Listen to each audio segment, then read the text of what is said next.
Hello everyone, myself Dr. Anju Helawat, Assistant Professor of Botany from Hindu Girls College, Sonipat. Today I am going to present a new PPT on viruses, its journal account part 2 under the guidance of the Directorate of Higher Education Haryana for undergraduate students of BSc first semester. In this particular slide PPT, we are going to study the size and shape of the viruses, its classification, biological status of the viruses, transmission of the plant viruses, systematic symptoms, controls, economic importance, and a difference between bacteria and the viruses. Firstly, we will take the size and the shape of the viruses. Size, as I already told you in my first PPT, that the viruses are very small and we are not able to see the viruses under our naked eyes or under general microscopes, but we can see only with the help of the electron microscopes.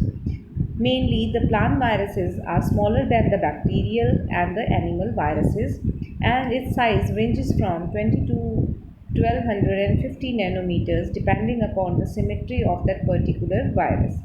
The smallest plant virus is alpha alpha mosaic virus, that is of 17 nanometer, and the smallest animal virus is foot and mouth disease in cattle, that ranges from 7 to 16 nanometer in its diameter. The largest virus is the herpes virus, that is in 80 nanometer in its diameter, and the vaccinia virus is of brick shaped and it ranges from 200 to 250 nanometers. As you can see, some of the DNA viruses and RNA viruses in which the size is also mentioned in this diagram. Now, the shape, mainly the viruses are classified into three types of categories on the basis of shapes, that is the helical, cuboidal or the biennial shape. Firstly, we'll take the simplest type of the shape, that is the helical shape. Example is the TMV, that is the tobacco mosaic virus. They are mainly elongated, cylindrical or rod shaped, having central nuclei, each thread coiled like a helical spring. As you can see in the first diagram, the yellow portion is the capsid, which is made up of protein particles, and in it, in the center, the RNA is present in the coiled form like a spring. The second part is the cuboidal type, in which the polyhedral, rhombic or the roughly spherical bodies are present and the nucleic acid is present within the protein core, whose capsomeres are arranged in a multifacial symmetry, and on the basis of the faces they are tetrahedral, pentahedral, octahedral, etc. And the example is tobacco necrosis virus, which is rhombic in shape, and vaccinia virus, smallpox virus. As you can also see in the diagrams, there is presence of the spherical body of the viruses. Now, the third type, that is the biennial type, which are combination of the helical and the cuboidal type, which possesses a cuboidal head and the helical tail. The most common example are the bacteriophages and the cyanophages, and T4 bacteriophage is one of the example in which there is presence of the head, in which the genetic material, that is DNA, is present, and in the lower portion the tail fibers are present. Now, the classification, basically the viruses are intermingled between the living and the non-living world. So, according to the most commonly accepted views, the viruses represent a transmission stage between the living and the non-living world. They are placed under the phylum Vira, and according to the classification of the Droft, Holmes and Tosmer in the year of 1966, the viruses are classified on the basis of the four things. The first thing is the type of the nucleic acid, means which type of nucleic acid is present, maybe RNA or the DNA. Second is the presence or absence of the envelope, as they are enveloped or they are of naked type. Third one is the symmetry and the number of the protein subunits.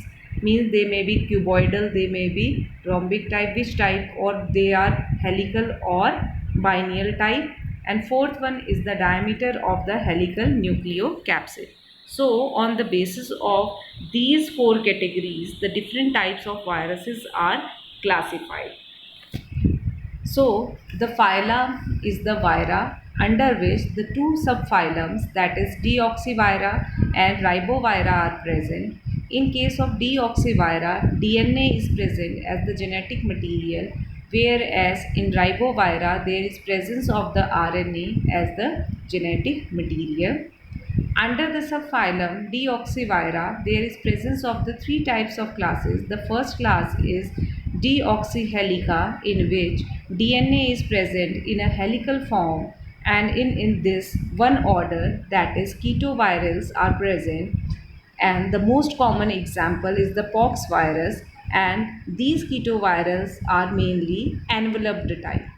The second class is deoxycubica, in which the DNA is present in the cube form. Under this, two orders are present. First one is the haplovirals, in which it is a naked type of the virus, and the second order is papillovirals, which are envelope type, and the example is herpes virus. The third class is deoxybienales, in which the DNA is having a cubical head and the helical tail, in which a single order, that is urovirals, are present, which are of naked type. Now, under the subphylum Ribovira, there are two classes present. The first class is Ribohelica, in which RNA is present in a helical form, and the order Rhabdovirus is present, in which they are rod-shaped naked type of viruses are present, and the example is plant viruses. In this, a single order, that is Segovirales, which are enveloped type, and the example is Myxoviruses. The second class is Ribocubica, in which RNA is present in the cube form, and the order Gymnovirales is present, and the example is Reoviruses. The second order under the class Ribocubica is Tegovirales, which are enveloped, and the example is bone virus. Now, the biological status of the virus, as I already mentioned, that the viruses are regarded intermediate between the living and the non-living organisms, as they are having some of the living characteristics and some characteristics which resembles the non-living organisms. So, firstly, we will consider the viruses as non-living organisms, as they have no complete cellular structure and are not surrounded by any type of cell wall or the membrane. In the first PPT, I have told you that the viruses is having very simpler structure, or that is mainly made up of only protein and the genetic material, that is DNA or the RNA. No special cellular structures are present in the body like endoplasmic reticulum, Golgi bodies, mitochondria, etc. They don't have cellular metabolism and lack respiration, so they depend upon the machinery of the host body for their growth and development. They possesses high specific gravity and are active only when present inside the cell. Well, inside the cell means they are present outside the cell also, but in an inactive form. They don't have independent existence, means they depend on the host body. Some viruses crystallize and even retain capacity of the infections also, and they are incapable of growth. Viruses are also considered under the living organisms, as they have definite shape and morphology. They possesses genetic material. It may be in the form of DNA or it may be in the form of RNA. All viruses are intracellular obligate parasites, and they attack the specific host, means they are very specific towards the host body, means the tobacco mosaic virus also only infect the tobacco plants but not the cucumber plant. They can infect the healthy plants and they show the infection in the healthy plants. They show sensitivity towards the heat stimuli and radiations.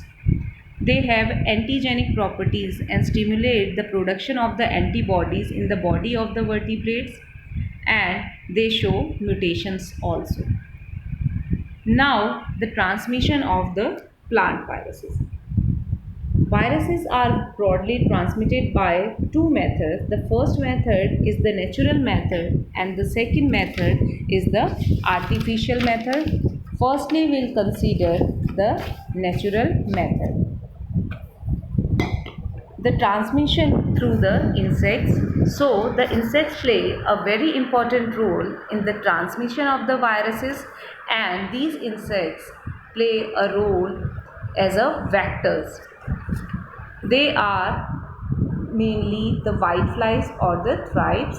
So the viruses enters into the body of the insect through their mouth parts when they suck the sap from the infected plant, and they get transmit and then they transmit it to the healthy plant on its next visit. So this for several days, and it depends upon the type of the virus that it will be present in the body of the insect. So the time period the virus spent inside the host body or the vector body is known as the incubation or the latent period. Now, second type of natural method of transmission is through the seeds.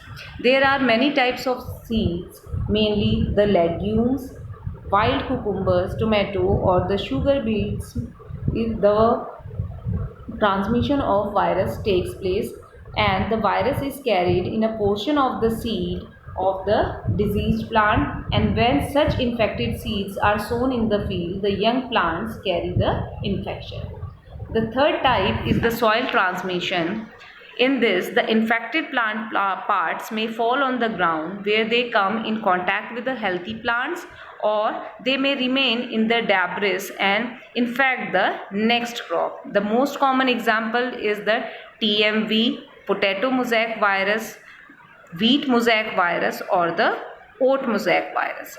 Now, the next type of method is through the weeds. Sometimes the viruses are also transmitted and carried over from seasons to seasons through weeds and other wild plants.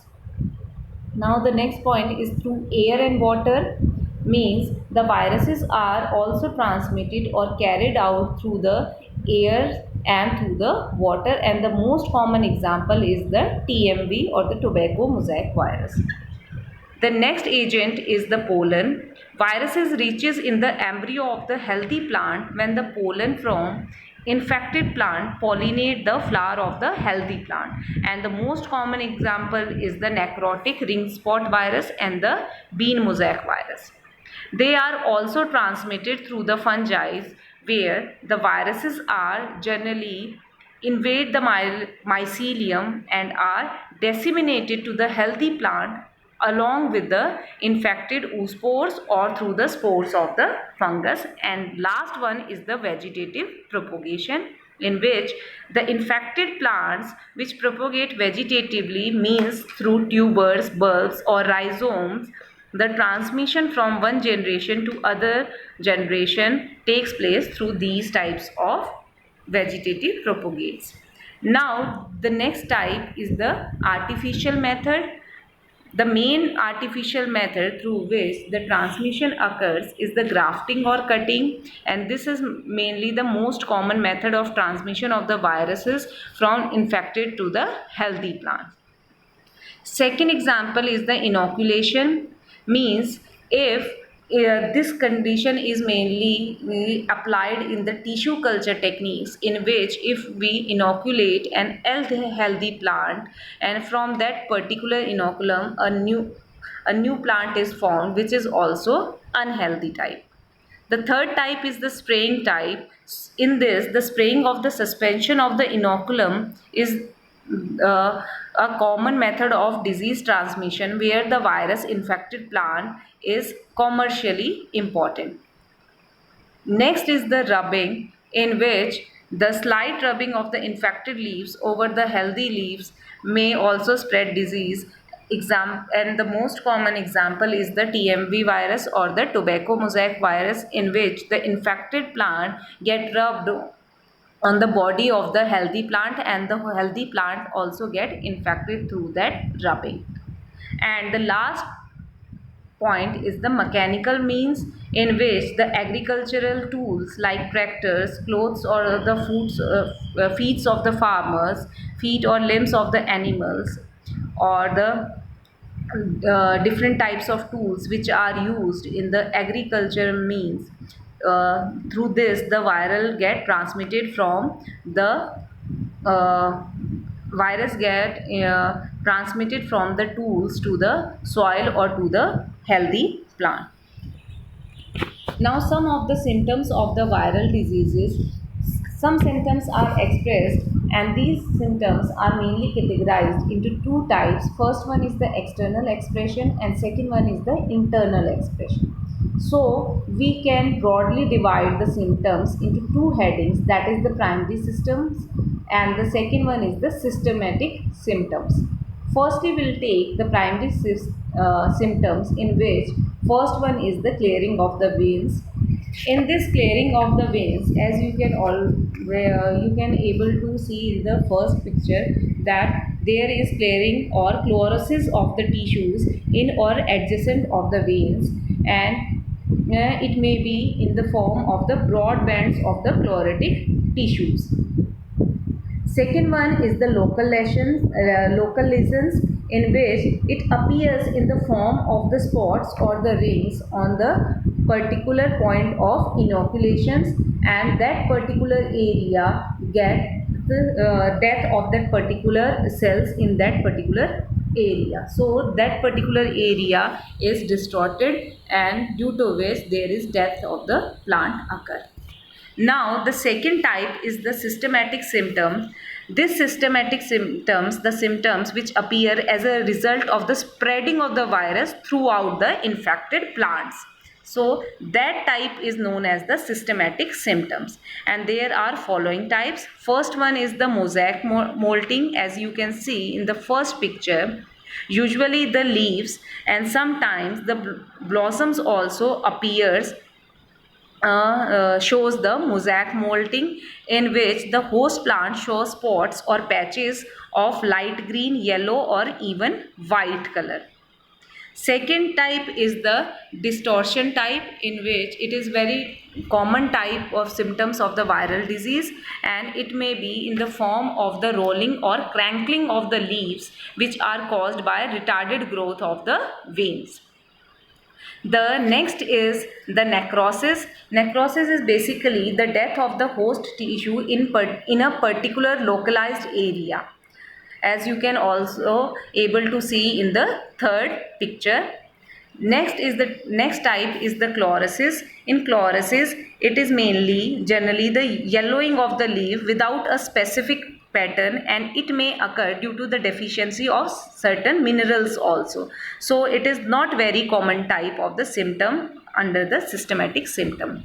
The next type is the ring spots. In ring spots, there is circular chlorotic areas appears on the leaf, and it may be present singly or it may also present in the clusters, and the spots may encloses a dead tissue in a particular area, and that particular area is known as the necrotic ring spot. And the last one is the outgrowths and the tumors. Basically, the secondary leaves may develop on the midrib of the leaves, and they calls the invasions, and in some cases the roots may develop the tumors also. Now, some of the control measures. So, there are various practices and the control measures are employed to check the spread of the viral diseases, in which the first one is the destruction of the weed hosts.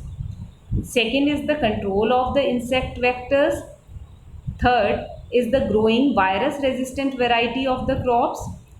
The next is the careful removing of the diseased plant at the early stage, and the next is inactivation of the viruses by chemicals like catechol, quinol, phenol, nicotina, etc. And next is the thermal inactivation of the virus in some cases, as I already told you that some of the viruses are thermal, they are thermally sensitive. And next is the desiccation of the viruses by drying in some cases is also effective. And next is the burning of the crop refuges by selection of the infection free seeds. Then tissue culture also helps in the development of the virus free plants, that is through the shoot tip culture. Then production of the interference, and last but not the least, the personal hygiene. Now, the economic importance of the viruses. It can be categorized into two categories. First one is the harmful activity, and second one is the useful activity. So firstly we'll take the harmful activities, as they cause many type of diseases in humans, animals, as well as in many plants. So the different types of diseases in man and animals are AIDS, which is caused through the HIV virus, then herpes caused through herpes virus, influenza and flu by influenza virus, rabies through rabies virus, smallpox by pox virus, and then diseases in plants. The most common is the tobacco mosaic caused by TMV, that is tobacco mosaic virus, cucumber mosaic by cucumber mosaic virus, potato leaf roll, that is caused through potato leaf roll virus, tomato leaf curl through tomato leaf curl virus, bunchy top banana through the banana bunchy top virus. There are some useful activities also of the virus, like very common is the for vaccination purposes, like the cowpox virus is used as vaccine against the smallpox disease. Second is the virus causes styration of the variable shades in the tulips, and it is mainly used for the ornamental plants to produce some new varieties which are more attractive, and they are mainly used for the ornamental to produce commercially ornamental plants. Some viruses act as the scavenger by feeding and destroying the pathogenic bacteria which pollutes the water. Some viruses are also used as vectors in genetic engineering. They are also used as biological war agents. And lastly, the movement of viruses in phloem serves as indicator of detecting the path of the cell. Now, we can do some differences between the bacteria and the viruses. Firstly, the bacteria are prokaryotic acellular microscopic organism, whereas the viruses are non-cellular submicroscopic entities. Bacteria are living, whereas viruses are doubtful nature. Some characters show that viruses are living and some characters are of non-living type. Bacteria are auto or heterotrophic, whereas viruses are always parasitic. Bacteria have cell wall and few cell organelles like protoplasm and enzymes, where the viruses don't have cell wall, protoplasm and enzymes. Bacteria can multiply outside the host body, whereas viruses cannot multiply by their own and they depend on the host body for its multiplication. Bacteria can respire, but viruses can't. Bacteria have both RNA and DNA, whereas viruses have either DNA or RNA. Bacteria are not able to crystallize, whereas viruses can be crystallized. Bacteria have their own metabolism, whereas viruses don't have their own metabolism. Thank you so much, students, and I hope that my PPTs are useful for you people, so that you can able to clarify all your all doubts regarding the viruses. Thank you so much.